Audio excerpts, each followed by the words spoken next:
Hello friends, welcome and welcome back to my channel. My name is Erin and this is your first time here. Welcome to Booked and Busy. Welcome to the long awaited vampire reading vlog. In this vlog, I'm going to be reading a number of vampire fiction titles. We have a few genres. We have fantasy, we have romance, we have horror, we have classics. So I'm really ready to get into it. I was always obsessed with vampires. I was a Twilight girl. I was a True Blood girl, Vampire Diaries girl, all the vampires all the time. Sign me up. And recently we've seen like a resurgence in vampires, and I just want to get into it. And there's one book that inspired this entire vlog a couple months ago, and it's just taken me a minute to get around to it. And as I've been out and about, I've just found books and I've added to the collection because I wanted to read across a number of genres. So let's get into the TBR for this vampire reading vlog. So the first book on my TBR, we have book who knows however many in the Black Dagger Brotherhood series, and that is The Sinner by J.R. Ward. So this is a paranormal romance series about the Black Dagger Brotherhood, and they are vampires but also kind of like hunters, and they protect the world from this evil beyond. There's like an overarching plot in the entire series. It's like book 17 or 18 or something like that. I started reading this series last year and I really enjoy it, and they're fun, they're fast-paced, and it's just a good time. And so I wanted something quick and fast and like sexy to break up some of the maybe longer, denser books. Next up, we've got a more of a modern classic, and that is Interview with the Vampire by Anne Rice. I don't know anything about this except that it's an interview with a vampire. It says, here are the confessions of a vampire, hypnotic, shocking, and chillingly erotic. This is a novel of mesmerizing beauty and astonishing force, a story of danger and flight, of love and loss, of suspense and resolution, of the extraordinary power of the senses. It is a novel only Anne Rice could write. Okay, I'm into it. Then when I thought about classics, I said, let me show you, I gotta read Dracula. And I was like, hold on, there's a book before Dracula that introduced vampires as like the original for real that inspired Bram Stoker, and it was written by a woman. I said, oh, sign me up. So we're gonna be reading Carmilla by Joseph Sheridan Le Fanu, and this edition was edited by Carmen Maria Machado. This I think it has some sapphic elements. There are illustrations in here, just to give you like a little glimpse. Look at that. And I'm super excited. All these have like a color theme. You'll notice they're all kind of like black, white, and red, which is unintentional because that's how I look right now, but I wasn't planned that way. But I'm really excited, and that was obviously another short one. This next one is like a cult fave TikTok book 2. This one took the Romance Girlies by storm, and that is Miss JLA, the most recent addition to her Flamboyant series or world, but this is the spin-off for the Flesh and Fire series, and the first book is A Shadow in the Ember. So this is the book that comes after A Crown of Gilded Bones, but it is in the second series, not in the From Blood and Ash series. So I'm excited for this one. I really enjoyed the first 2 books in From Blood and Ash, and I did not like A Crown of Gilded Bones. So this is Miss JLA's kind of last shot with me. This is a bit of a thick one, but these are really quick books to read. They kind of they're really easy to eat up because they're not very dense. It's like very dialogue heavy. So we've got that one. We got a book that came out today on the day that I'm filming this intro, and that is The King of Battle and Blood by Scarlett St. Clair. It's an indigenous author. It's like another paranormal fantasy romance type book, and it is an Adrian and Isolde retelling. And in this one, Adrian is a vampire king, and Isolde is his bride who's sent to assassinate him, and she fails, and he says, if you keep trying to kill me, I'm going to kill you, and I'm going to raise you up as a member of the undead, the thing that you hate most. So we're going to be following that story. I think this is the first book in the series, so I'm sure we're going to be left hanging a little bit, but I'm excited to see what else this author has to offer.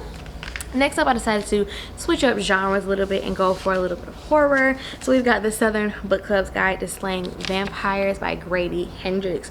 This is a novel that is very well loved, most people's favorite Grady Hendrix book, and it's about this book club of moms, and all of a sudden a vampire comes to town and he starts committing crimes, and these moms get together to solve it.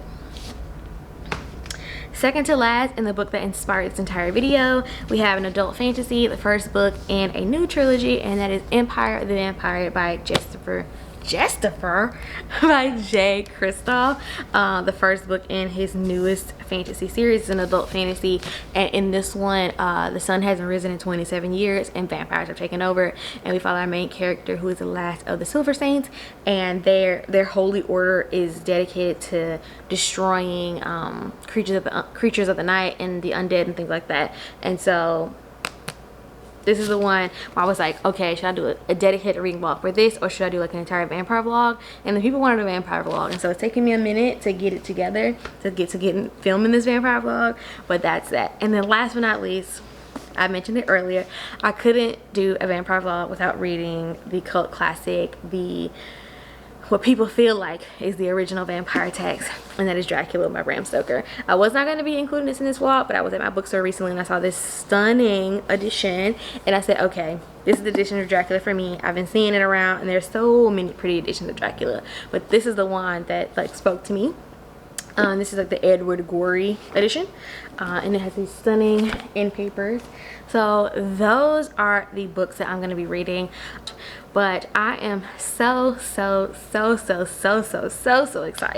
to be filming this video and hopefully finding some new favorite books and discussing my love of vampire lore and fiction with all of you. So let us get into it. So friends, I've got good news and I've got bad news. So let's get the bad news out of the way first.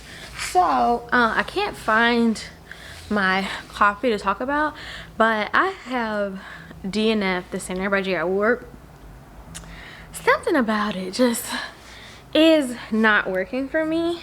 I read the first however many books in this series beginning of last year, and I really enjoyed them.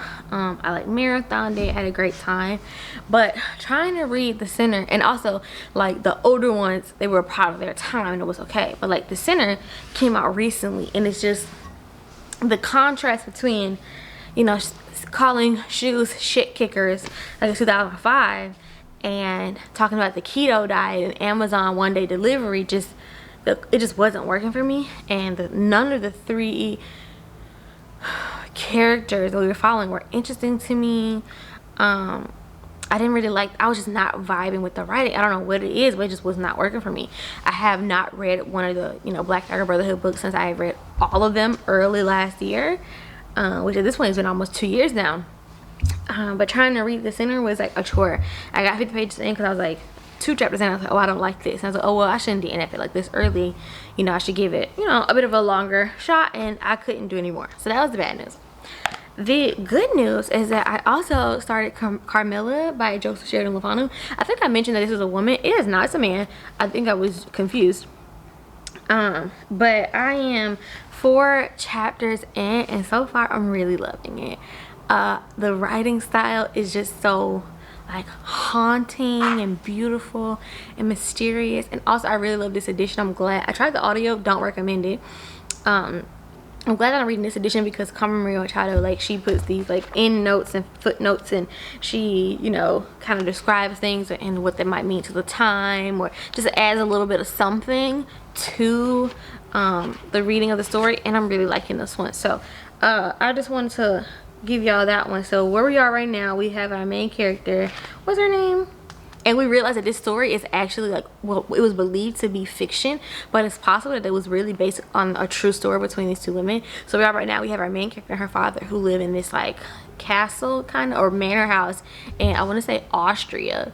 And she was supposed to have a friend come, the friend of this general that her father had a correspondence with, but the general's daughter died under some mysterious circumstances, and the general won't be able to make it because he's trying to go, it's unclear because he wrote a really weird letter, but it seems like he's trying to go and avenge his daughter's death. So you know, our main character is really like distraught about that, and one day her and her father are outside, and this carriage really rolls by, and the horses in the carriage fall, and like this woman who's like a princess of some sort gets out, and her daughter is injured, and somehow they arrange for like the daughter to stay with this family for the next 3 months until the woman returns from like her mission or whatever. And like when this girl was a child, she had this dream about somebody like getting in the bed and like holding her, but it wasn't really a dream because like the nurses were like the side of the bed where she said someone was, like it's warm to the touch, like somebody was definitely there. And it seemed that these two girls both had similar dreams about one another, and they were the person that was in the dream, but they were in the dream at the age they are in the story right now and not where they were when they were children. So that's kind of weird, but so far I'm really liking it. It's very short, easy, quick read, and it's just very beautiful. Like it's not a book I want to rush through. Like I started it and then I read a chapter and I put it down. I read a chapter and I put it down. Just because I just want to like marinate really on like what I've read. So far so good. I'm really enjoying this. I think the next one I want to pick up, because I was in a fantasy romance mood, which is why I kind of started with the center, but it didn't win. So I think the next thing I'm going to pick up is going to be King of Battle and Blood by Scarlett Sinclair. I'll probably maybe read this in tandem because I'm reading Carmilla a little bit slower than I thought I would be. So yeah, that is my initial update. I will check back in with you all when I made some more progress in Carmilla and King of Battle and Blood. Friends, I am back. I can happily say I have fully completed my first book for this vlog, and that is Carmilla, the origin of the vampire lore in modern fiction, and I'm really excited about that. So first thing, I highly recommend this specific edition. I know there are multiple, but I like this one because not like I said, it has these beautiful illustrations. It Carmen Maria Machado's like just to show you another illustration, Carmen Maria Machado's footnotes and stuff like that are very helpful to your understanding, and it's a really cute cover. I like it.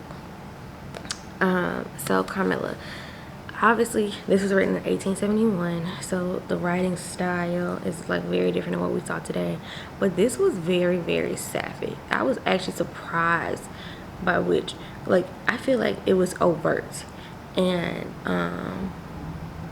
they kissed, they were hugging, they were like, it was very overt, and I feel like maybe that the supernatural part was overshadowed that for most people, but like it was very clear, and that was surprising to me. I will say that it is a bit repetitive, and I think it does that purposely because this is something, it's so like insidious and so like ingrained in this like Eastern European society. These things that are happening, they attribute to all these other natural factors, but really the root cause of these things are like vampirism, or like, you know, being plagued by a vampire. And like obviously as a modern person who has consumed a whole bunch of vampire lore and vampire media, obviously if people have that, you know, when you have blood loss, there are symptoms of blood loss, or like when your blood isn't weakened, if they have puncture wounds in their neck, like I'm like, oh, it's a vampire for sure, 100%. I believe vampires are real, so it wouldn't take much to convince me. But overall, I enjoyed this. I thought the writing was really beautiful. I think I did enjoy the first half a bit more than the second, when they were just getting to know one another and being friends, because with the latter half, what we really essentially got was the whole story that we had been told was retold to us using a different character or a different person who had succumbed to a vampire. But I'm excited to see this is the source material. This is where like the thing that kicked off like the craze of vampires. So that was really fun to read. I don't know what my next read will be. I'm either thinking King of Battle and Blood or maybe Interview with the Vampire, because I do have the audiobook for that one. But I do want something that's just a little bit of change of pace, so maybe I will go with King of Battle and Blood because it's more modern fantasy romance type book. So yeah, that is my update, and I will check in with you all once I start on my next book. Excuse the light, the sun is doing its thing, but I've started my next book for this vlog, and that is King of Battle and Blood by Scarlett Sinclair. This is the Adrian and Isolde retelling. I'm 100 pages in, and so far I am absolutely loving it. I am eating this up. Honestly, I could tell you all the plot and what it's about, but I think it's a much more readable, shorter, better, steamier version of From Blood and Ash, to be quite honest with you. So we have these two main characters. Adrian and Isolde so far is single POV from Isolde. She's the princess of this land in this country that's currently being conquered by this vampire king. Her dad decides to surrender to the people instead of fighting them and him destroying them, taking them by force. And when he comes to like have like the peace talks or whatever, the king, the Blood King Adrian, decides that he wants Princess Isolde as his bride. So they get married and they have a lot of tension, a lot of like, and it has like some of the similar energy and vibe as Poppy and Hawk, where it's like, I might want to kill you, I might want to hurt you and be violent with you, but I also am like extremely attracted to you. So I'm really liking it. It's a very quick and easy read. Like it's just, it's fast paced and it's engaging, it's pulling you in. Like 100 pages in, they're already married, they've already had their first like steamy scene or two, and I'm just really liking it. I think the only thing that would make it better for me would be if it was dual POV, but that's just my personal preference. I just like all stories to be dual POV. This one is, let's see, it's just under 400 pages. Yeah, 399 pages. So I definitely plan on making more progress. I'll probably talk to you guys again when I'm at like the 50% mark if there's anything new to say. If not, I'll check in with you all once I finished. I'm back with another update. So I am now 50% into King of Battle and Blood by Scarlett St. Clair. I am on page 210. This is just under 400 pages, so I'm planning on finishing this one today. So far, where we are now in the story, Adrian and Isolde have gotten married, and they have traveled from Lara to Revica, which is like the Blood Kingdom, I guess. I don't know. And we're learning more about this, and we realize that like we know very little about the vampires. We know very little about this world, about the magic, about the witches, and the people of Lara have kind of turned on Isolde because they felt like, no, nobody has been able to kill this man in 200 years. Not once. He didn't kill all these people, all these battles, and he's never got injured. But y'all think that this one woman, one night with him, he gonna be dead. He ain't dead, baby. And so she even tried to kill him. She tried. She failed, but she tried. A for effort. And so all of her people think she's a traitor, and they even start to attack her and all of that. I will say I really like the relationship between Adrian and Isolde. He's very sweet to her. He's very like accommodating to her. I like men that listen. I like men that do what you ask them to do. I like men who say they're gonna do something and they do it. That's what I like. Adrian is getting that done. So plan on finishing this today, so this will be my last update before I do finish it. But I'm enjoying it. It's not like a new favorite or anything, but I am actually very much intrigued. I looked up like Scarlett St. Clair's like upcoming works, and she's doing like Aphrodite and Hephaestus, the second book, and this is going to come out next year, and it's going to be called Queen of Myth and Monsters. So that makes me think about some of the things we're learning in stories, like the myths and the different monsters and stuff, and like how the people in Cordova don't really know the truth about so many things, because obviously humans have shorter lifespans. This man has been around for 200 years, so even if he's not the, you know, paragon of truth and honesty, he was around when all these things were happening, and so he has a better understanding of what actually was going on versus these people. So that's my thoughts about this so far. I do have more of Scarlett St. Clair's work on my shelves, but I've heard that this is her best, so maybe I should not have started here. But yeah, I'm gonna finish this, and then I'll check back in with you with my final thoughts. Friends, I am about halfway through my next book for this video, and that is A Shadow in the Ember by Jennifer L. Armentrout. I am on page 341, chapter 25, and my thoughts about this are complicated, I think. So the first and primary and foremost thing is this is quite literally a retelling of From Blood and Ash. I will say it's better written than From Blood and Ash. Not quite as spicy, but pretty much the exact same story. And where I am now, we've kind of gotten to the part that's the retelling of A Crown of Gilded Bones. And I say that retelling only because Crown of Gilded Bones was like the biggest shoehorn ever to make space for this book. And so we're just getting like that information basically firsthand rather than like retold however 100 years later in The Crown to Get the Bones, if that makes sense. I feel like if you read those 3 books and you read this, you understand what I'm saying. As far as vampiriness for this vampire blog, we haven't really had any vampire content.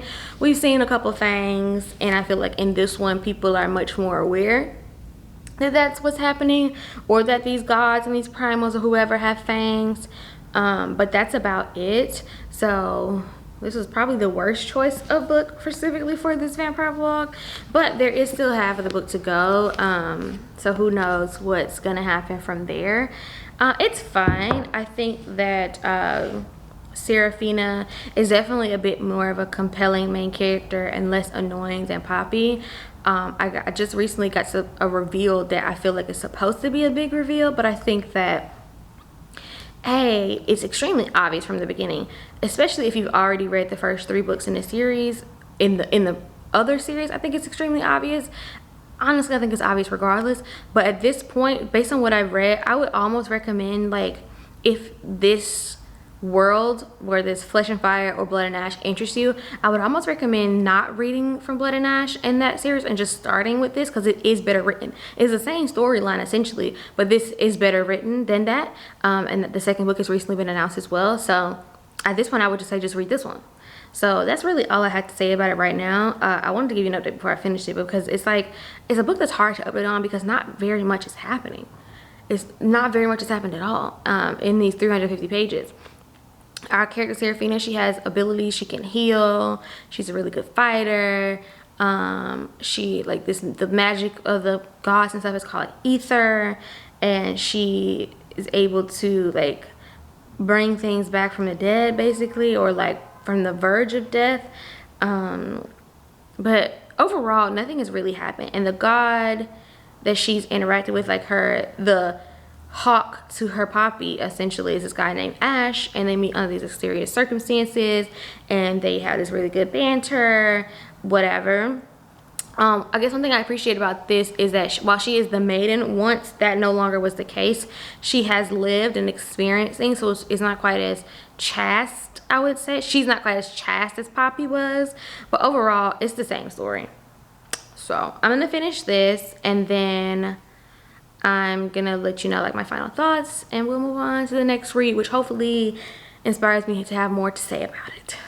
Y'all, it is 9:46, and I just finished A Shadow in the Ember, 1 star. Now let me tell you, I may in fact continue on with the series. I may read the ebook, or I'm definitely gonna be buying it. I might get the audiobook for the next book because I just got a cover bill. But like, this is not good. It's not good.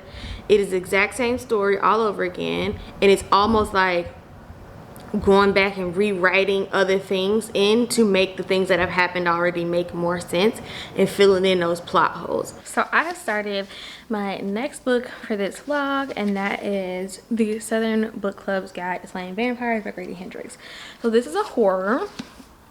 In this one we follow this main character named Patricia, who is a housewife and a mom of 2, and she is a member of this not quite a book club where they read true crime novels and great American literature and they talk about them. And all of a sudden this new man moves into town, and he is a bit abnormal, and Patricia befriends him, and he comes to be a part of their book club, and then strange things start happening.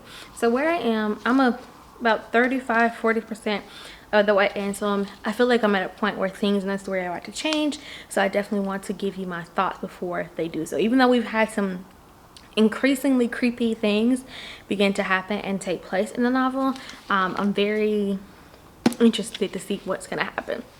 So we follow Patricia and her group of friends, and this takes place, I want to say, in the 90s.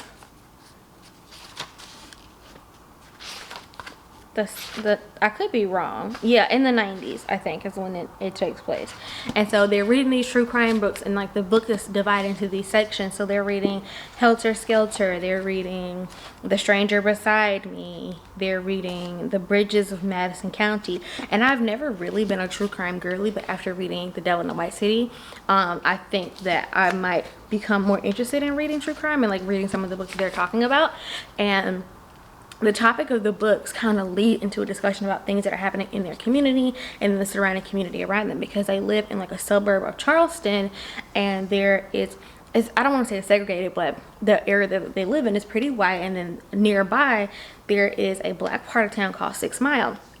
And what we just found out is that in 6 Mile, children are going missing, people are dying under mysterious circumstances, and there is rumored to be this like white man in the woods that is interacting with these children, and a white man is in this van. But one of the characters that goes along and finds this out, she's like, well, I haven't seen anything about this in the paper. If that happened, it would have been reported. I would have known about it. And she's like, well, things that happen to the black people don't get reported in the paper.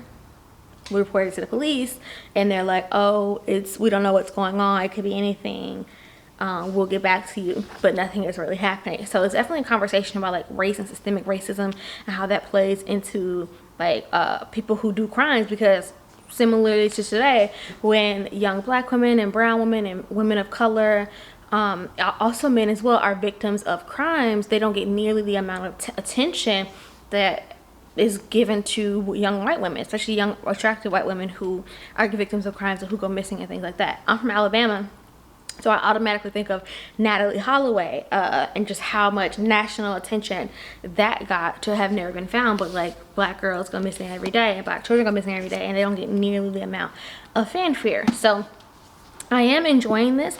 We've had some scenes so far that like really creeped me out. I was like gagging and disgusted with the things that were happening, but I am having a good time. This is my second Grady Hendrix, and it's definitely going a bit better than my first, and this is like a fan favorite of his, so I anticipated liking it. But yeah, I'm doing some reading sprints right now with Katie, and she loves this, and so every time we check back in, I'm telling her like what I read, and she's following along in her book because she's read it a couple of times. But I'm having a fabulous time with this one, and I'm going to keep reading, and I'll give you another update when something extraordinary happens. So I've read more of this book, and when I tell you, the true horror isn't the vampires, the true horror are these despicable men. Like, the husbands in this book, electric chair, put them under the jail.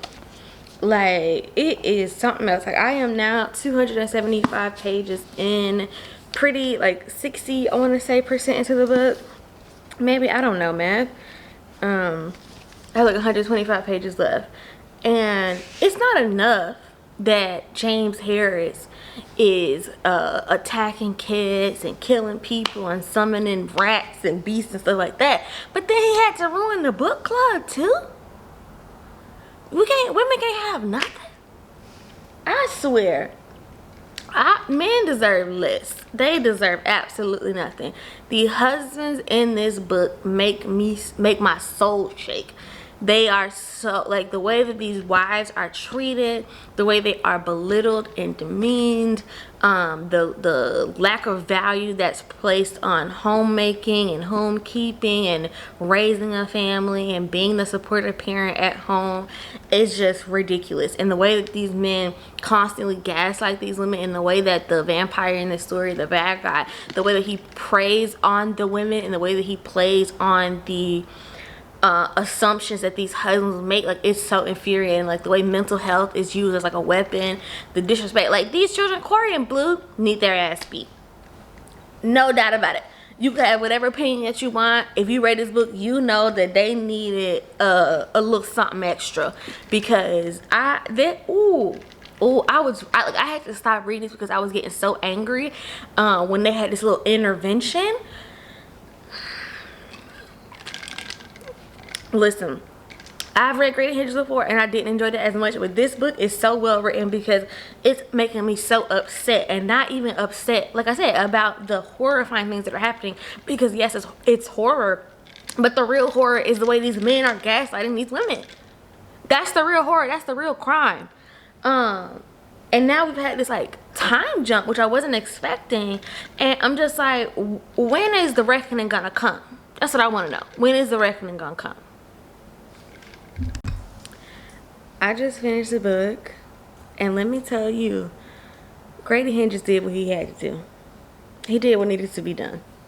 Like, he worked very hard for this 5-star, okay? But this was fantastic. Honestly, like, the social commentary is the supreme part of this book. It is superior to the horror, to everything else. The found family, the social commentary, the relationships between these women, and fighting back and fighting together against something that's like bigger and stronger than you, and people not believing you, and like fighting for what's right. And like, this book is so important. I am just as surprised as you that I'm sitting here telling you that I gave this book 5 stars, because I read from this other before and I didn't really enjoy it. But like,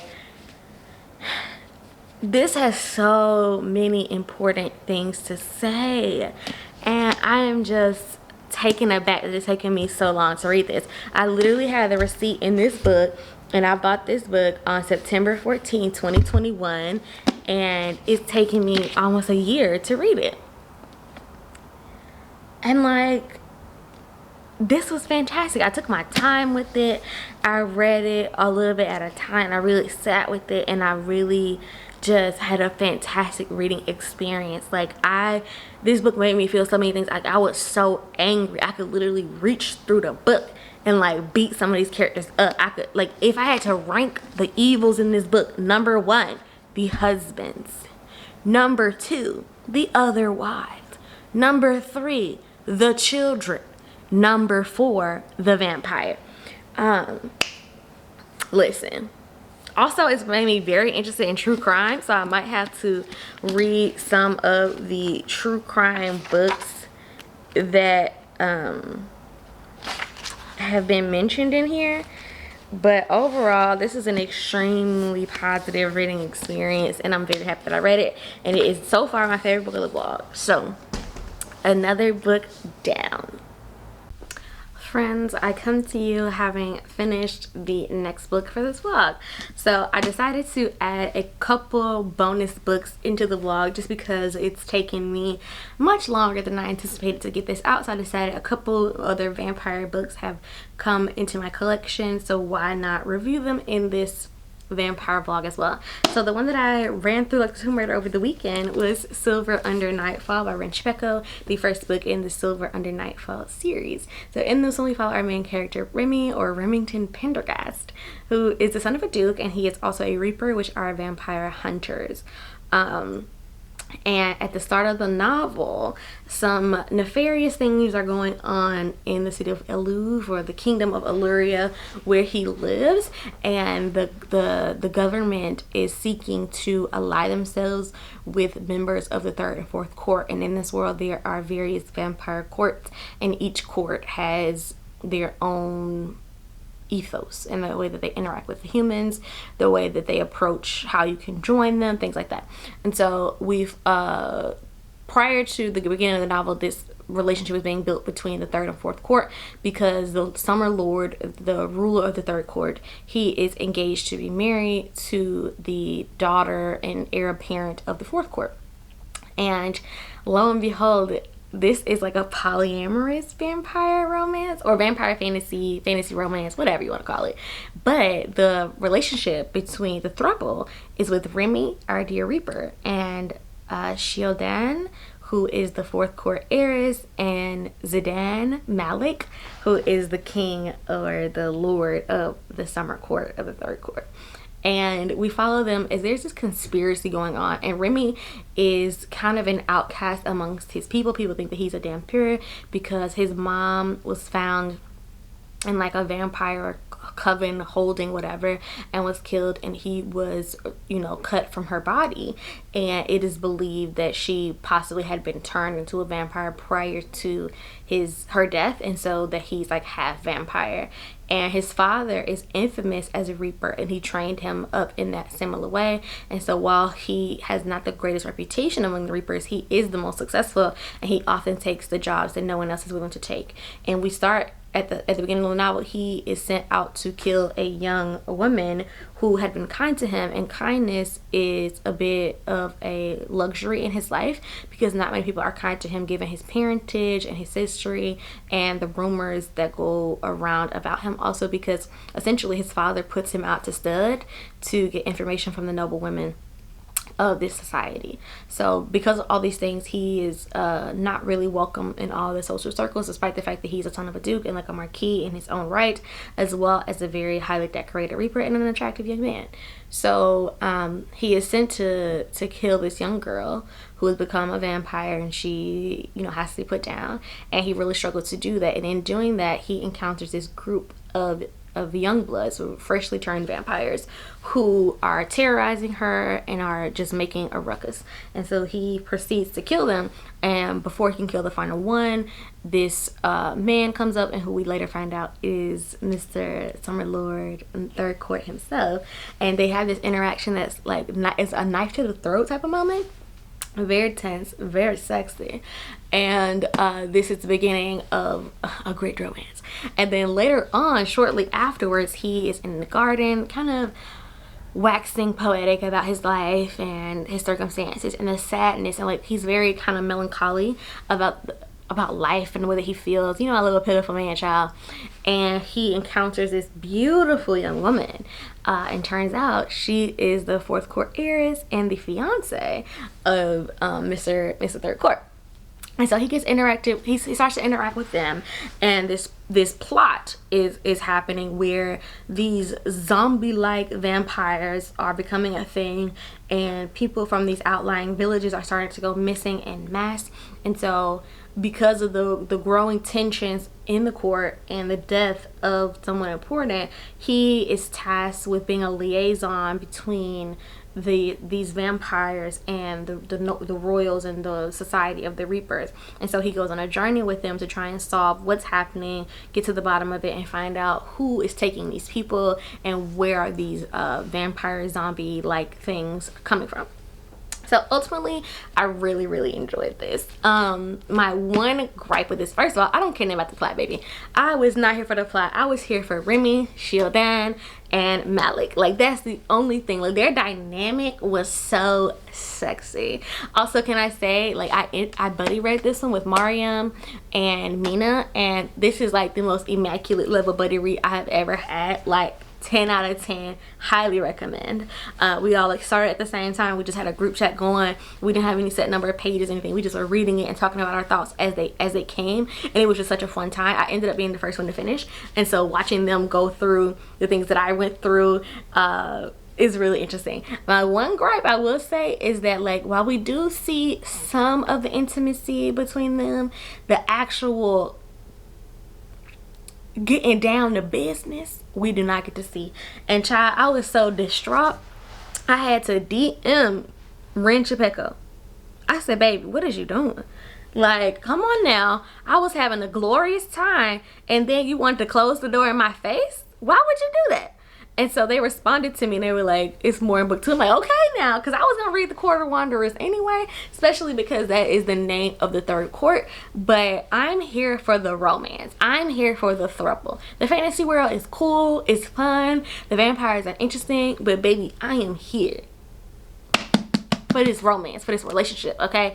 And they did say that they want to focus on the intimacy in this book, and I think that was very much accomplished because we really focus on building a relationship. It talks a lot about consent, and I really appreciate that because A, it's important, B, there's an inherent, you know, power and balance in their relationship because Malik is 1,000 years old and he's a ruler of a court.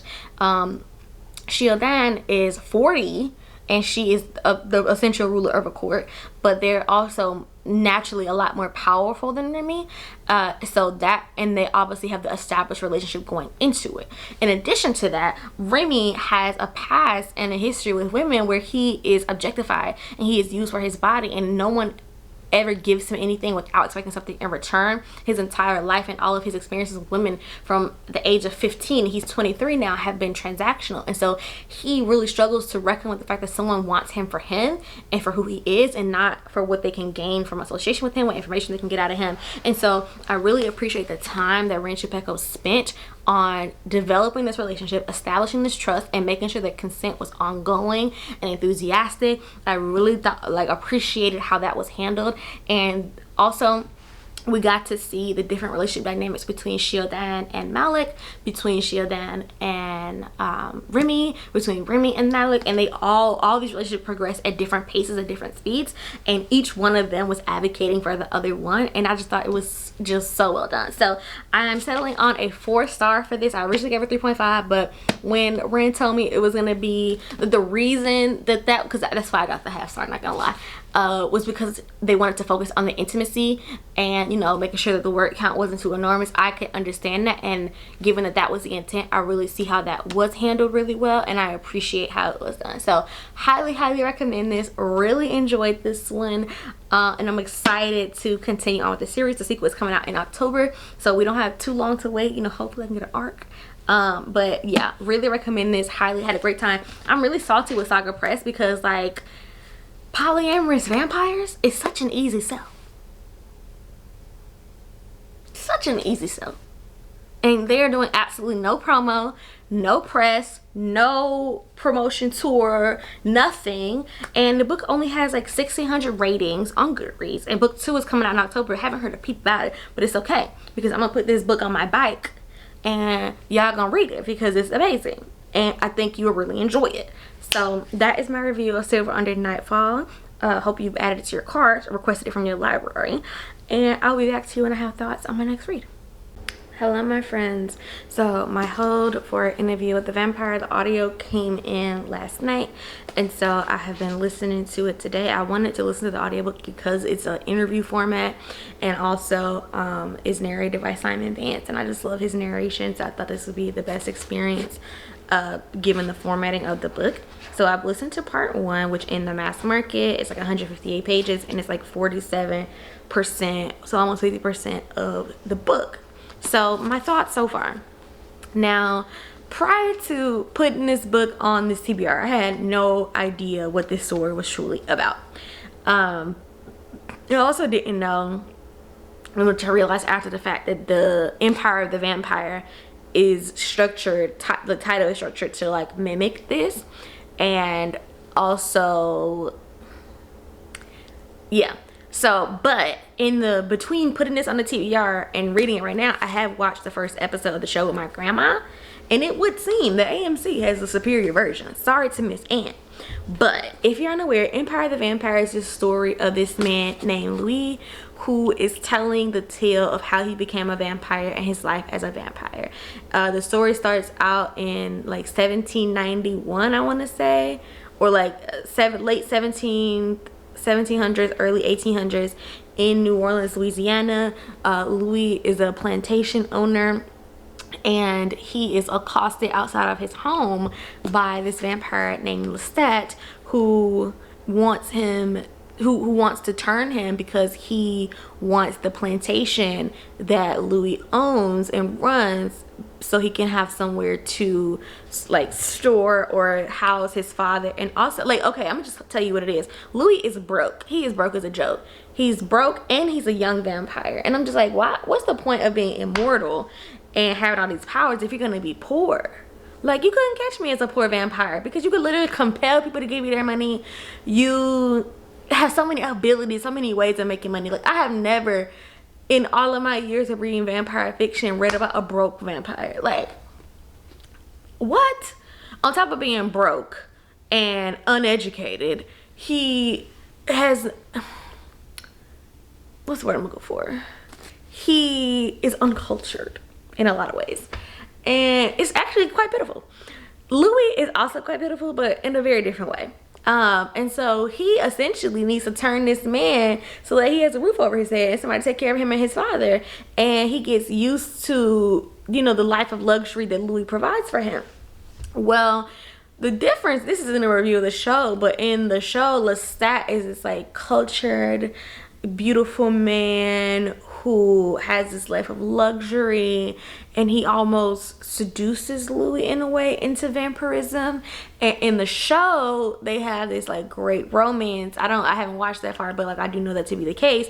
And here they barely tolerate one another. So about 70 years have passed in the first part of this book, and we follow them as they live their life together and as they are running from people who discover who or what they are, and the criticisms and the theories and the fear that people have associated with them because they assume that they're from the devil, there's something unholy, there's something demonic, which, you know, arguably they're not necessarily wrong.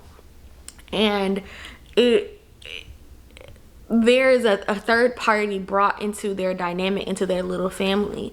And it also, in a lot of ways, I can see how S.T. Gibson was inspired by this to write A Dowry of Blood as well, like the dynamics. So a third person is brought into their family as a way to keep Louis from leaving. And these two grow closer, and not in the ways that you would think. And the relationships between the three of them and Lestat, it's like Louis provides the lifestyle for them all, and Lestat just holds over their head that he made them, and that he has this knowledge about vampirism that they could never have, and he holds this information, this mythical information, whether he knows it or not, over them. And that is why Louis is afraid to leave him, because he's like, he knows things that I do not, and it could come at, you know, the cost of my immortal life. And that's what he has over his head. And so it's a very interesting character study of the dynamic between them, because it's almost as if, and it is said in the story, that Louis is essentially like a slave, an unwilling companion to Lestat. And Lestat is like, you need me, you have to have me. And all of this is while Louis is running the purse strings, and he's like, I've never transferred any of my property, any money. He's like, Lestat comes to me basically like for an allowance, even though he doesn't act like it. He knows that I am the means in which he lives the life that he lives, and he wants to be around me, because and even Lestat says, he said, if I hadn't gotten used to the life of a planter, then I would kill you. And he even says to his like ailing father, he's like, why don't you leave me and my bankroll in peace? And Louis is like, you mean my bankroll? Because you ain't got nothing. And then he talks about how he exposes him to different fashions and different things. And he's like, I can tell that the life that he had grew up with his father, because his father was a farmer, is not the life that he has grown accustomed to now. And he's like, he sneers at literature and at art in these different ways, although he just come to appreciate theater. It's a very interesting character study. I cannot stand Lestat, and I need Louis to stand up. I'm like, baby, you can find out. And Louis, like, Lestat has him convinced that A, there aren't that many vampires, and B, if they were to find you, they would know that you are not of the caliber that they are, and they would try to kill you because you are prey. He's like, you are holding on to your mortality and your human mindset, and it is limiting you in your belief of vampires, because you are the predator. You are the top of the food chain. You need to leave these mortal longings behind, because they are coming at your detriment. And so the first part of this, I guess, is like the first 70 years of their life. And at the end of part one, he is trying to break free, however unwillingly, from Lestat. And he's like, I will give him money, I will give him whatever, so that I can be free of him, and so that we can live our lives and explore and find out other things about ourselves and our people without him, because he is essentially like a noose around our necks. That's kind of where we are. I'm intrigued to see the direction the story goes, because there's another character who really is, you know, throwing a wrench in things and makes the dynamics really more strained in a lot of ways. Because while Lestat made them both this additional person, she feels a companionship with Louis. And she's like, it's me and you and versus him. Like, you taught me how to think, you taught me this and that. And he's like, he taught me how to kill, that's all he taught me. And he refuses to share of himself with me. Every time I ask him a question or I want to know more about our history, he refuses to tell me. And at this point, I think it's not of a unwillingness. I think it's because he doesn't know anything. She thinks that he killed his maker because he didn't want to be a slave to this his sire. And he's like, but instead he made a slave out of you. So I think that there's a lot of interesting things happening, but as of right now, with just limited information, only 150 pages in, and one episode of the AMC show Watch, I do think that the AMC version is the superior telling of this narrative. So I am going to read some more of this, and if it's broken into, like, let's see, if it's a part 3 or is it just, part 3, part 2 is only like 42 pages. Let's see if there's another part to that, or that's just the 3-act structure.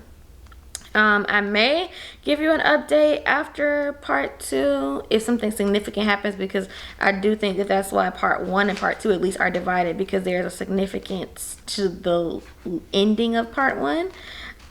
If not, I'll come back to you once I have finished this, and I'll give you my final thoughts, and I'll tell you if this is a series I do plan to continue.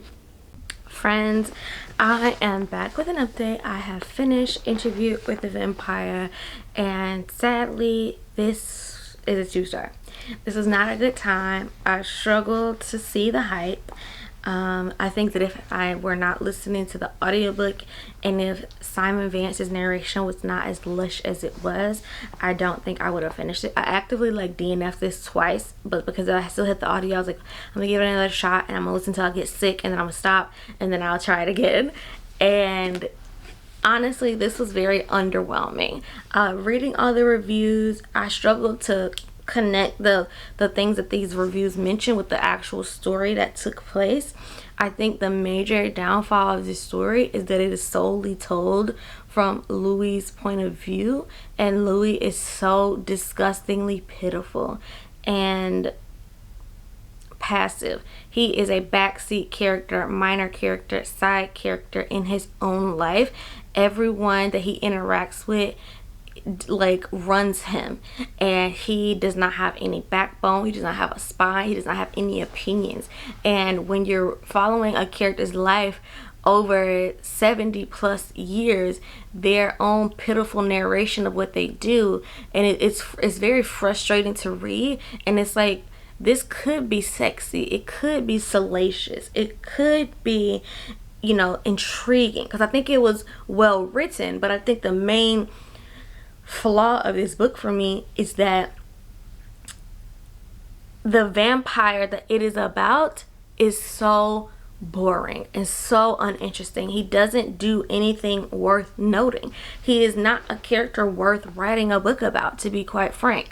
First it's Lestat running him, and then it's Claudia, and then it's Armand, and it's just like, at what point are you the master of your own life?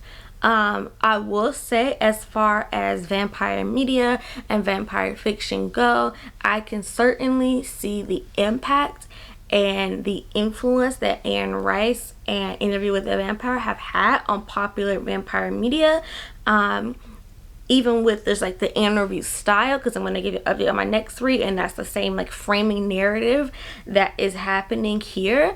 You know, there's movies, there's TV shows, this you know, I don't know how to describe it, but it's quite atmospheric. I will give it that. It's very atmospheric, and the sense of place in this novel across the various locations is very strong. But this is at its heart a character-driven story, a character study of Louis. And Louis is not a character worth studying. He doesn't have any personality. He doesn't have any goals. He doesn't have anything that makes him interesting to follow for 300 pages. You know, every vampire that Louis meets tells him that he clings too heartily to his mortality, and that he thinks as if he is a human. And he is so, you know, what's the word I'm looking for? He is almost resentful of his vampire nature. He is the type to kill you but whine and cry about the fact that he had to do it. And like, it's not even a beautiful wax poetic type of way where it's, you know, lyrical and lush. It's not exhilarating, because he's not, you know, excited about the thrill of, you know, feeling a human heart slow as he sucks the life force out of it. Like, you don't experience that. You just experience him mope around and try to find direction. And I think if this was a coming of age story, that might be, you know, more compelling, because the story itself is about finding yourself. And sure, some might say this is a coming of age story, and him identifying and discovering and creating his life and identity as a vampire. But given that I read this book, I can clearly tell that that was not the intent. I've read several reviews, and those reviews say that this is a book that was written for Anne Rice's exploration of her grief, and that a heavy theme in this book is grief. And sure, that may have been her experience, but I don't think that the theme of grief really translates well into the narrative. Sure, there are a series of things that happen that, you know, you might mourn as you go further on in real life. You grieve the life that you have lost.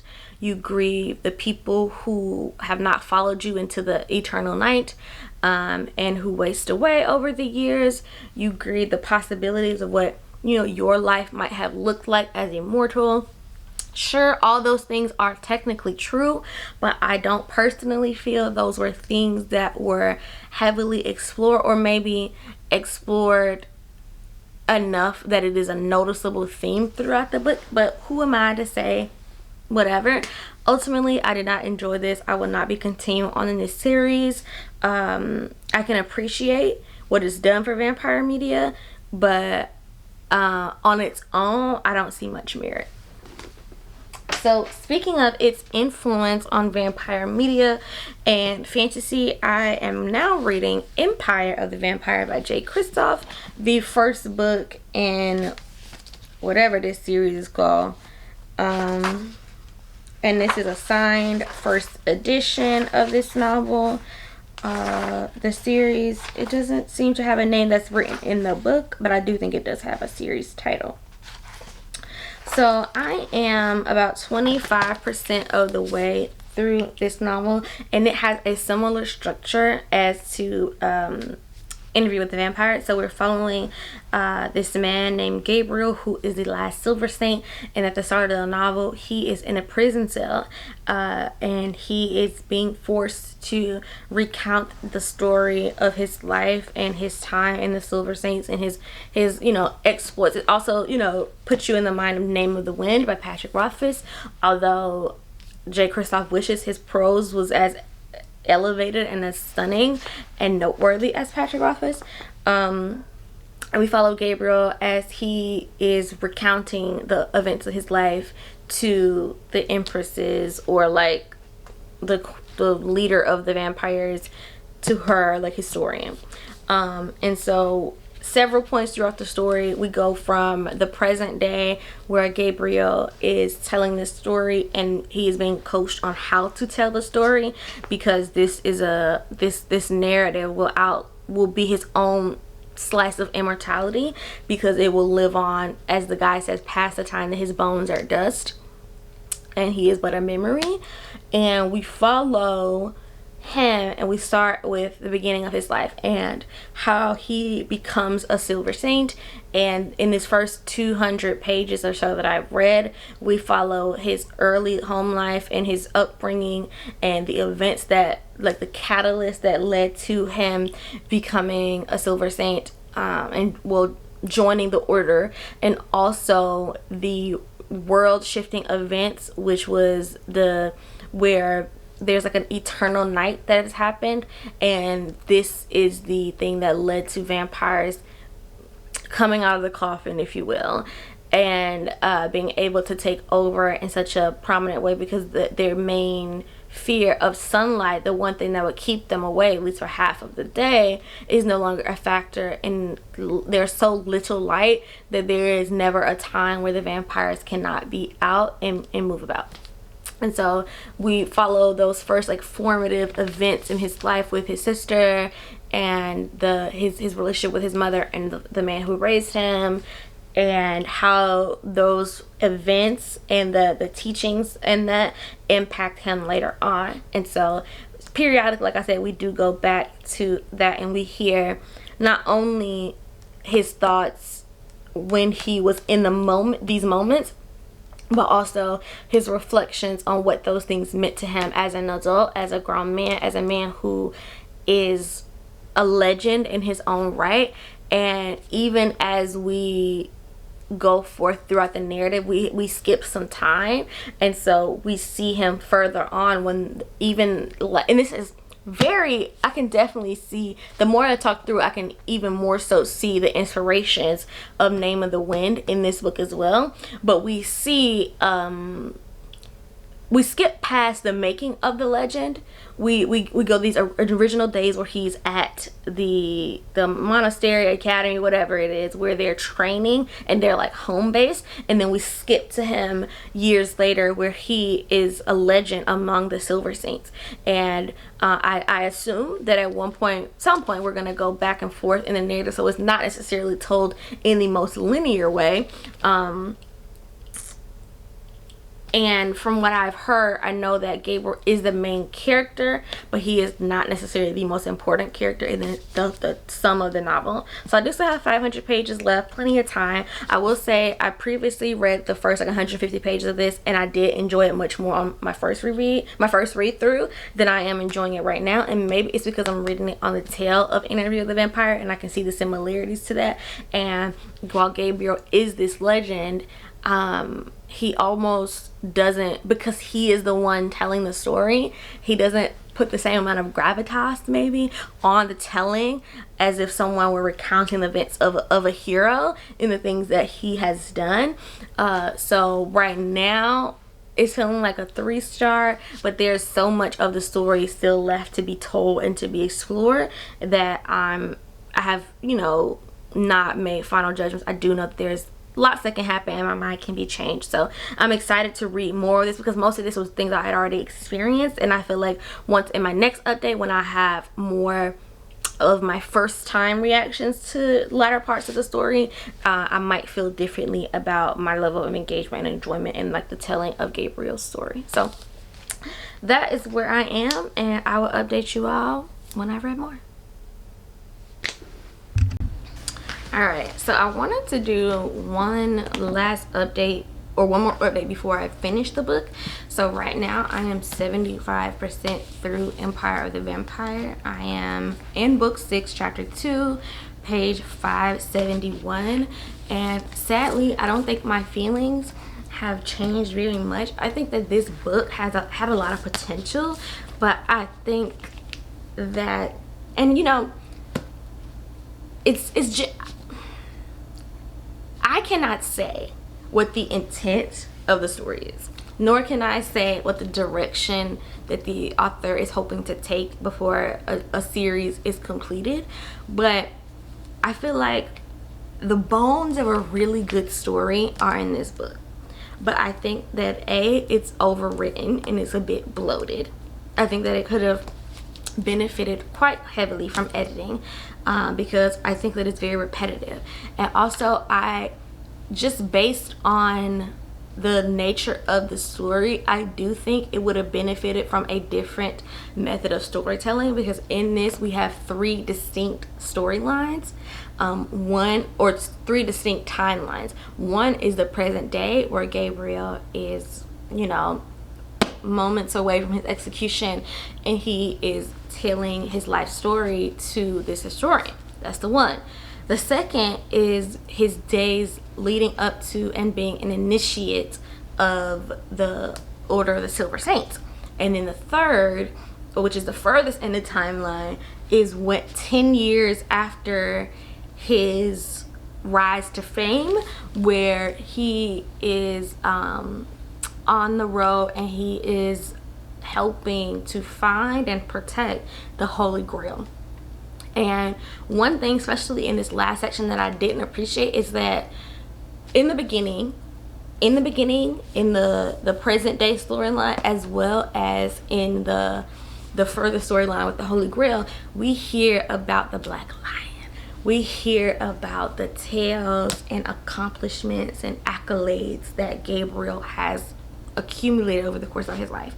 And where we would see those happening is in that second timeline, where he is becoming an initiate, and like we see the first inklings of this event, of an event that like starts to build up this acclaim. And then we see the second event, and then we like glaze over 5-6 years of like major things happening. And I'm like, that's the story I want to hear. Like, this is an interesting comparison, but if you've read Throne of Glass, you know when you start Throne of Glass, book 1, if you don't read the Assassin's Blade, if you read like in publication order, book 1 tells you just how much of a badass Selena Sardothien is. It tells you she put fear in the heart of man. She's the baddest assassin in the land at 16. And it's like, because you don't see it, because it's coming straight from her mouth, it's not as believable because you don't get to see her doing any of those things. So it's just like, sure she is, sure Jan. And then if you read Assassin's Blade, you do get to see her become this thing, and there's a little bit more believability to it, or as you see her later on in the series, you kind of can appreciate some of that more. And like with Gabriel, it's kind of giving Mary Sue, just a little. But I want to see him become the legend. That is the story that's most interesting to me.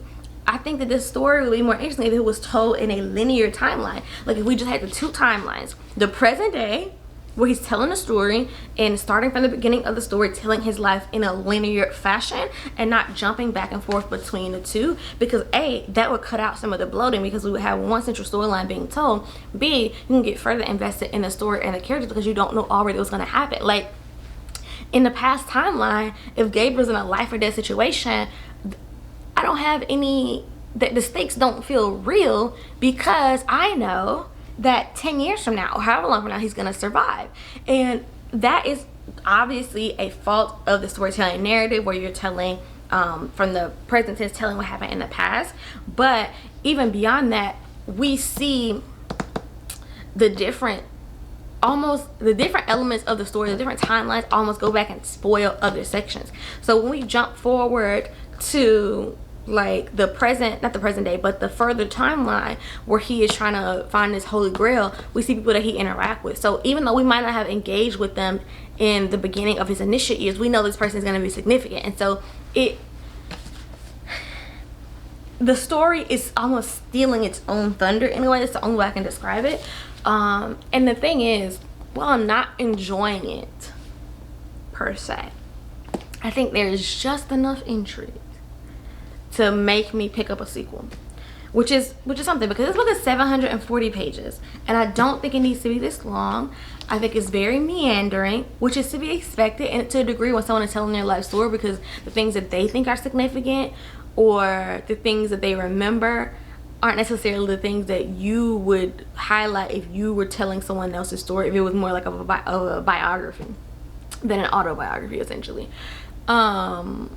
And so I also don't know how this is going to be a series, because what is left to tell, really? I have 160 pages left, and I'm not sure beyond this what story is left. Because we're finding out the stuff about the Holy Grail. I guess there's a story of how he, killed the Forever King. But it does seem like we're heading straight into that. Like, I don't think there's anything left on the table. So I'm gonna finish this, and then I'm gonna give you my final thoughts when I'm done. At long last, after what feels like 1,000 hours, I have finished Empire of the Vampire. So I am settling on a 3-star, and I think that 3rd star is equal parts world building and atmosphere. I think this book is aggressively fine, which isn't what how I want to feel after a more than 700-page fantasy novel, the first entry into a new world.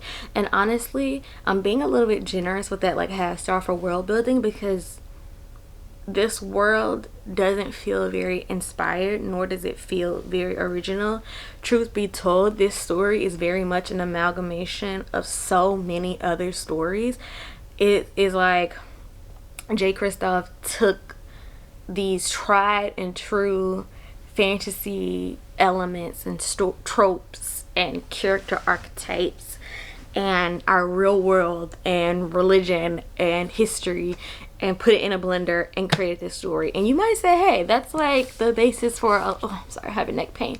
That's the basis for lots of stories, and sure it is, but the influence of the original text, of the original themes, are so heavy in here that it does not seem original. Like, this is a story I've read so many times before, and I don't think this particularly added anything to it. And I think another area that it lacked, because this is single POV, I don't think that Gabriel has the personality with which to carry a 700-page story. I think that his role in history and society is intriguing, should, you know, the parts that we know about it, and could be more intriguing if we were able to see his deeds on page. But his personality, his method of storytelling isn't the best. And honestly, I think it comes down to the writing, because I hate to keep talking about Name of the Wind, but Name of the Wind does this exact same thing, but the writing is so strong and it conveys so much emotion. It gives you such a strong sense of place. You really feel like you're there. And I think that this book was very ambitious for Jay. I'm gonna call him Jay because I know him. It was very ambitious for him, and I don't know that the story that was executed here is necessarily the story that wanted to be told, and it very well could be.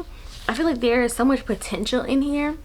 I feel like there was a much tighter, stronger 500-page novel in here, but I feel like this is going to be a series that, depending on the direction that it goes, that the entirety of the story is greater than the sum of its parts. Although I will say this is 2023. This came out in 2021, but it was finished being written in 2020, and was pushed back because of the pandemic and all those things. So it's like we haven't heard anything about a sequel, and so this isn't the. I know that this type of story takes a long time to write, but this is gonna be a story where it's difficult to truly judge the merit and value of the story without seeing the direction that it's going in. Depending if it's a trilogy, the second book gives you a lot of direction as to where it's going. If it's a longer series, you may not know exactly, but you have a stronger picture of where the narrative is trying to go. So ultimately, I don't know that I would recommend this, simply because it's not very original. The character work isn't the best, nor do I think that the writing or the story itself is very original or very inspired.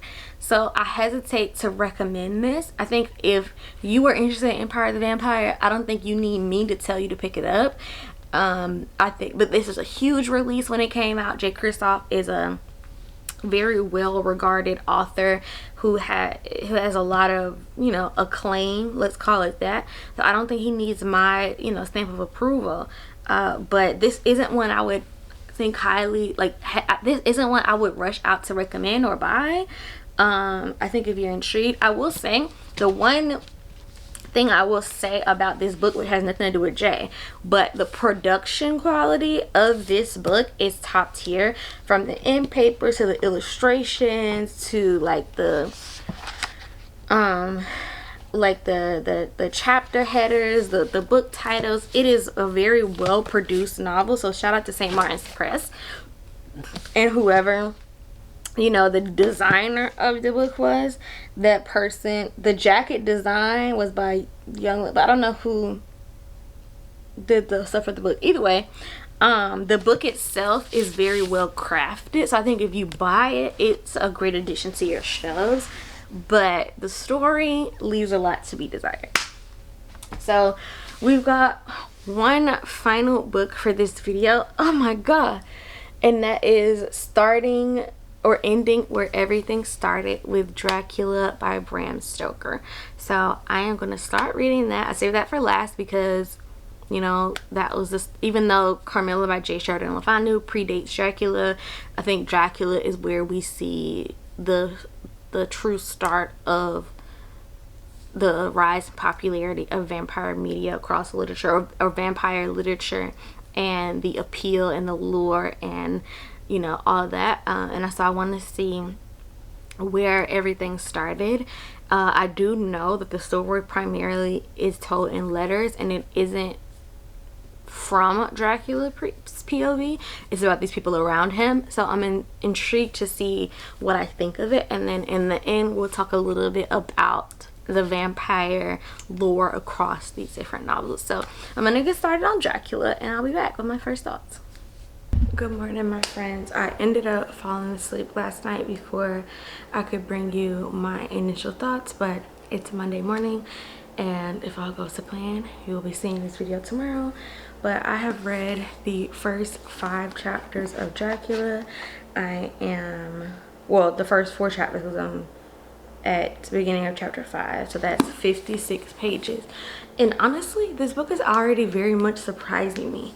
This is a case where a story or a character is so embedded in our culture and in our media that it's almost like you have read the story without having read it. And that's kind of how I was approaching Dracula, which is also why I stayed to the end, because I felt like I already knew what was going to happen, and also because I wanted to read this with the lens of trying to see what influences I saw from this in retrospect on all the other things that I had read for this, because this is going to be my 8th book that I've completed for this vlog. But already I'm very much surprised. Like, I didn't know going into this that it was going to be an epistolary format, but I didn't expect it to be quite what it is. So where I am so far in the novel, we're following our main character, Jonathan Harker, who is a newly minted solicitor who is being sent on behalf of a different solicitor to Transylvania to meet with Count Dracula to finalize this sale of an estate in London. And as he is on his way there, he is met with a number of different people who all, try to caution him against his course of action. They try to persuade him to wait a few days longer because the time in which he's traveling has some type of ill omen associated with it. People, make the sign against the evil eye. They make the sign of the cross. They give him crosses and blessings and try to, and discourage him as much as they can. And there are a number of inconsistencies, we'll say, on his way to the estate, and we can see the beginnings of, vampires sleep during the day and they're awake at night, and they have this power over beasts and they can command them, and all these things. We start to see it, but the way it's done is not the way that we know it today. Like, today I feel like we know all the rules about vampires. Like, going into any vampire novel, you kind of already know, like, obviously some authors or showrunners or whatever person is trying to tell a story, there's a lot of creative license to be taken, but I think there is a core set of beliefs that we have around vampires, and I'm starting to, and it's really interesting to see where that is coming from. And just seeing how, like, this isn't to this character. I think in lots of other stories, even in Carmilla, there has been a sense of people know the signs of vampires, and so they can identify certain things, and they're like, you're a vampire, or they have inklings about these creatures of the night. But to Jonathan Harker, because in his world there is no vampire lore that predates this current experience that he has, so he has nothing to reference. So it's almost like, in a way, kind of like first contact, and I think that that's such an interesting thing, and I wasn't really expecting that at all. I am listening to this on audio, and I am really enjoying it. This is like the free version of Dracula included in Audible, and it has like Tim Curry, Alan Cumming, and like a full cast of narrators, so I do recommend it. But in where I left off, we're about to get from a different POV letters from, I guess, his fiance or the woman he's interested in, Mina. And I did like look up some reviews, so I do know that there are other characters that are going to be involved in the telling of this story. But I also thought that Dracula would kind of be the only vampire in the novel, but he's not. There are 3 other vampire women that are in this home of his, and so I'm really intrigued to see what interactions Jonathan is going to have with them. And you can also see like a level of compulsion, or another, you know, power that we naturally attribute to vampires now, but seeing it in this way where it's very subtly done and Jonathan doesn't know exactly what is happening to him. So I'm having a good time. I'm pleasantly surprised. I think I was putting this off because I didn't think I would gain anything from it, because I already knew what was gonna happen, but I love being proven wrong in this case. So I'm gonna go to work, and I anticipate getting a large chunk of this done throughout the day, because the audiobook is only 15 hours and it's like I have less than 5 hours left at the speed I'm listening to. So I may come back with final thoughts, but I'm gonna try and take notes about like my observations throughout the day, because I do want to finish this today. So I will talk to you guys when I get home from work. Bye. At long last, my friends, we have come to the end of the road. It almost feels like I'm saying goodbye to a friend. I have been working on this video for 15 months. The video concept came to me in September of 2021 of when Empire the Vampire was released, and I started actually reading the books, like genuinely reading the books, in December of 2021, and here I am finishing the final book on the last, or February 27th 2023. So this has just been a little bit of a time capsule as well. And I think over the course of this vlog, because I edited all the vlog today up until this point, I actually have watched myself become a bit of a better reviewer. I don't think there's ever been a time where I was a bad reviewer, but I noticed such a stark contrast between the, you know, beginning clips, which was still like, you know, 2 years into me having a booktube channel, and the clips that were the most recent, and it's very nice to see the progression of how I'm able to communicate my thoughts and feelings about books on camera. So the final book that I read for this vlog is Dracula by Bram Stoker, and this was such a surprising reading experience. Like, I'm not gonna rate this book, but if I had told you going into it all the things that I thought were gonna happen, none of it would have been what actually happened. Like, the last thing I would have anticipated was like a very adventurous assemble type of moment, and that's definitely what's going on. These people were harassing Dracula down. Like, they were committing all these crimes to run this man out of town. They were breaking and entering, they were trespassing, they were, you know, disturbing graves, they were mutilating dead bodies. Like, so many things were going on. And more than anything else, I just really appreciate what this has done for literature. So I'm not rating this. I think if I was to go on my enjoyment is probably a 3-star, but that doesn't really articulate the experience that I had reading this book, because like, also the role of Dr. Van Helsing in here is so interesting, because the Van Helsing movies are some of my favorite movies, but I feel like to a degree, like, the role of Van Helsing in pop culture is so divorced from the role of Van Helsing in this book. But reading this and seeing how much influence this has had on fantasy as a genre, on horror as a genre. I mean, like, one of the top awards for horror is literally called the Bram Stoker Award.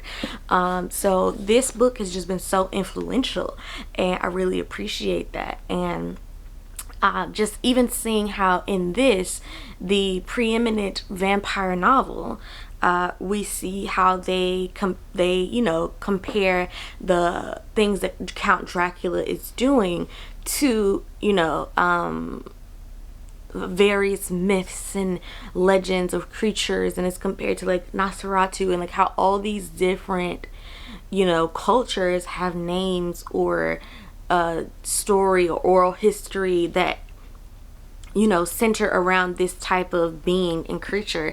And I just think that's so cool. And I also think it's so cool how Dracula has become synonymous, or the Count has come synonymous with vampires. And like, the book has positioned itself, or not the book has positioned itself, but society has positioned this book and Dracula as like the original vampire, the first vampire. And it's so interesting to see and to experience and to compare, and I just really had a very fun time with this. This is almost like a how-to guide on like how to stop a supernatural creature if you ever encounter one, and I enjoyed that. The found family in here was really fun. I don't think, again, I really need to review and pitch Dracula to you, but I think what it has done culturally for fantasy as a genre, for horror, all that is just to be commended. So here we are at the end of the vlog. I did mention when I was giving my review for Silver Under Nightfall that I was going to add a couple bonus books, but having edited this vlog together and realized it's an hour and a half long, I decided not to add any extra books. I'm just gonna leave in Silver Under Nightfall, but vampire still reigns supreme for me, and I'm so excited to be here to experience and share my love for vampire fiction with you all, and just to see, you know, there was like a research, and I think we've gone through periods of lulls and, you know, with vampire media, but I think vampires are back on the up and up, and I'm so excited about the, you know, flood of new and exciting vampire stories that are being told. So all in all, for this vlog, I attempted 9 but finished 8 books. So we have Carmilla by Joseph Sheridan LaFanu. This is edited by Carmen Maria Machado, which is apparently the story that is, you know, believed to have inspired Bram Stoker to write Dracula. And this is like a sapphic vampire tale. Next up, I read King of Battle and Blood by Scarlett St. Clair, which is a fantasy romance novel. And I did mention at one point that I wanted to talk about to compare vampire, you know, depictions and lore across these different stories, but because I've read them over such a long period of time, I don't have as much detailed information, and I'm not able to recall as much about how vampires were depicted in some of the earlier books. I think I'll save that for a future video. But then I read A Shadow in the Ember by JLA, and then I read The Southern Book Club's Guide to Slaying Vampires, which is definitely my favorite book of the vlog, followed by Silver Under Nightfall by Ren Chapeko, which is probably my second favorite book of the vlog, Interview with the Vampire by Anne Rice, which, even though A Shadow in the Ember got a lower rating, I think this is probably my actual least favorite book that I read, because A Shadow in the Ember was good in theory, but my main gripes with it was that Jennifer Earl Armitage had already told that story. This was actually just extremely difficult to get through because I thought it was so boring. Then I read Empire of the Vampire, which was the longest book that I read for this vlog, and then I closed us out with Dracula by Bram Stoker. So I hope you all have enjoyed this vampire vlog and going on this journey with me. You know, the girlies thought it would never happen. Maybe I thought it would never happen, but I said it was coming in February, and here it is on this last day of February. If you made it to the end of the video, of course, leave a vampire emoji and or a drop of blood in the comments, and I will see you in my next one. Which fictional creature or supernatural creature should I do next? Leave that down in the comments. Bye.